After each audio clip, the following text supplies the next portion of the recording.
Assalamualaikum warahmatullahi wabarakatuh.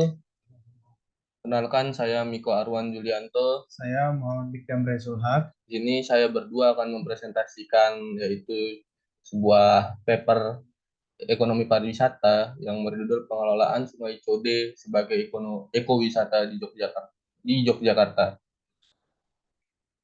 Ya, langsung masuk ke slide yang pertama, yaitu latar belakang akan disampaikan oleh saya sendiri. Baik, Sungai Code terkenal karena pengelolaan yang baik dan juga airnya yang bersih, tidak tercemar, serta pemukimannya yang tertata. Akibat pengelolaan pemerintah yang sekarang sudah mengatasi masalah-masalah yang sebelumnya. Kemudian juga sudah banyak terbentuk juga salah satunya komunitas lokal dan LSM yang terlibat dalam pengelolaan Sungai Code tersebut. Kemudian Sungai Code juga memiliki potensi positif dalam letak strategis, yaitu di mana letak strategisnya dia itu dekat juga dengan wisata Malioboro. Kemudian dan juga terdapat pengembangan masyarakatnya. Kemudian serta ekosistem yang masih terjaga membuat Kali Code memiliki potensi ekowisata. Ekowisatanya adalah suatu bentuk perjalanan wisata ke area alami yang dilakukan dengan tujuan mengkonservasi lingkungan dan melestarikan kehidupan kesejahteraan penduduk setempat. Kemudian konsep ekowisata yang dikembangkan adalah konsep ekowisata Sungai Code Utara di Kota Yogyakarta. Sungai Code juga merupakan bagian anak sungai yang langsung terhubung dengan Gunung Merapi dengan menyimpan potensi ekowisata berupa wisata pengelolaan sampah mandiri dan juga ipal komunal dan wisata trekking di sepanjang Sungai Code Utara. Ya, selanjutnya ada tujuan penelitian. Jadi proposal ini kita akan Diskusikan. mendiskusikan bagaimana pemerintah Yogyakarta dalam mengelola Sungai Code sebagai ekowisata di Yogyakarta.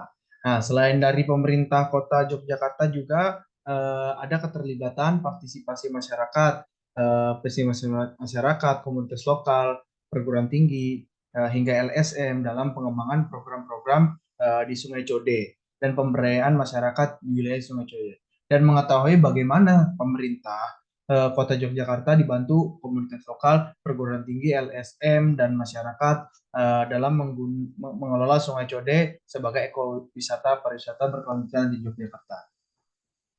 Kemudian slide berikutnya yaitu kriteria.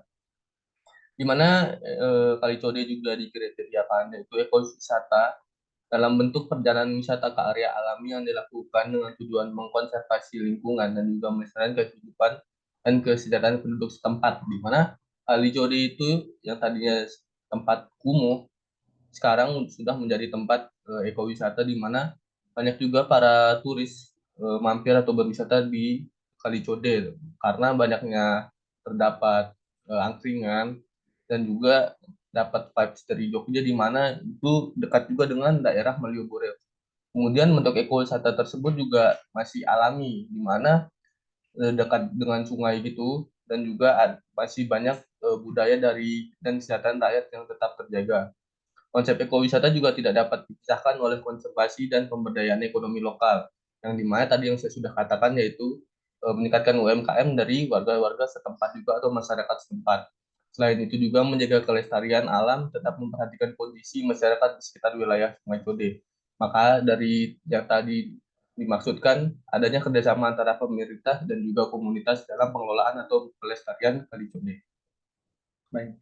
Selanjutnya ada tiga pilar sustainable of development di Kalicode. Dalam kutip pembangunan berkelanjutan. Yang pertama itu ada aspek lingkungan. Aspek lingkungan ini mengandung pengertian proteksi, konservasi, atau perluasan sumber daya alam dan lingkungan fisik untuk menjamin kehidupan jangka panjang dan berkelanjutan ekosistem. Pengelolaan Sungai Code juga memperhatikan lingkungan sekitar dan ekosistem tetap lestari tanpa mengorbankan sumber daya alam yang ada. Dan kondisi air Sungai Code ini juga tidak tercemar serta pemukiman yang tertata sehingga permukiman Kemungkinan di kawasan Sungai Code ini tidak kumuh. Yang kedua ada aspek ekonomi. Nah, aspek ekonomi ini tidak menurunkan pendapatan masyarakat lokal, namun dapat meningkatkan juga pendapatan lokal masyarakat meningkatkan pendapatan dengan cara mereka berjualan, baik wisata yang berkunjung dengan berjualan, kesejahteraan masyarakat Sungai Codai semakin meningkat. Selain itu juga kegiatan wisata tempat untuk dilakukan studi banding pelajar dari TK, SD, SMP sampai SMA maupun mahasiswa sebagai perguruan tinggi di Jogja dan luar daerah. Aparat Pemda dan juga peneliti di luar negeri sering melakukan studi banding di Sungai Codai. Dan ketiga ada aspek sosial. Dalam aspek sosial, adanya proses konsolidasi terhadap masyarakat lokal, adanya tindak lanjut dan bagaimana mengatasi konflik dengan masyarakat lokal. Dalam hal ini, masyarakat lokal ikut berperan aktif dan mempunyai hak dalam mengelola ekowisata sumber. Peran masyarakat lokal harus dilibatkan karena masyarakat tersebut mengerti dengan sosial budaya tempat, bagaimana pembangunan harus memperhatikan nilai-nilai sosial, budaya pembangunan, setiap langkah keputusan yang dapat mencerminkan kearifan masyarakat lokal yang ikut keterlibat di dalamnya. Dan perlibatan masyarakat sejak awal juga harus mempunyai kesesuaian program pengembangan dengan aspirasi masyarakat karena adanya rasa memiliki yang kuat. Baik, ada tujuan pengembangan kepariwisataan yaitu tiga dari poin intinya, yaitu meningkatkan pendapatan devisa, mendorong kegiatan industri dan juga pendapatan masyarakat setempat, dan juga perluasan kesempatan kerja untuk masyarakat setempat. Yang kedua ada memperkenalkan dan memperdayagunakan keindahan alam dan kebudayaan manusia. Dan yang terakhir atau ketiga meningkatkan persaudaraan atau persahabatan nasional dan internasional. Nah, selanjutnya hasil dan pembahasan yang dari Sungai Code ini perlu dilakukan. Upaya penataan secara terpadu dan berkelanjutan untuk mendukung pariwisata di daerah Yogyakarta. Balai Besar Wilayah Sungai Serayu Opak telah mendasarkan Undang-Undang Sumber Daya Air Nomor 7 Tahun 2004 telah merumuskan strategi pengelolaan dan pengembangan Sungai Code yang dilakukan ditekankan pada 5 aspek. Yang pertama ada konservasi sumber daya air, yang kedua ada perdayagunaan sumber daya air, yang ketiga ada pengendalian daya rusak air, yang keempat ada pemberdayaan dan peningkatan peran masyarakat, yang kelima ada keterbukaan dan ketersediaan data dan informasi sumber daya air. Ya, masuk ke kesimpulan, langsung saja mungkin yang dapat kita simpulkan dari paper saya atau paper penelitian, di mana dalam pengelolaan jadi ekowisata, pemerintah kota juga, yaitu pemerintah kota Yogyakarta khususnya, dibantu juga oleh komunitas lokal, perguruan tinggi, masyarakat lokal, swasta, dan juga LSM telah melakukan beberapa program seperti Gerakan Cita Code di Surya Madjan, tim komunitas pinggiran sungai di Gondolayu, kemudian ada Forum Masyarakat Code Utara, dan juga ada Masyarakat Peduli Winongo di Badrang. Dan perlu diadakan evaluasi terkoordinasi secara terpadu dan program penataannya belum sistematis.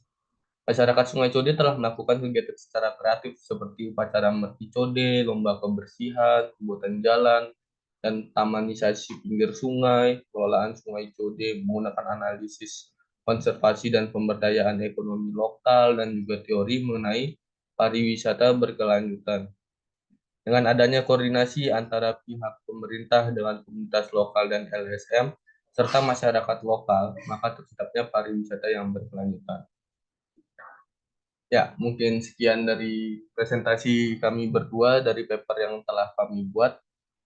Sekian, wassalamualaikum warahmatullahi wabarakatuh.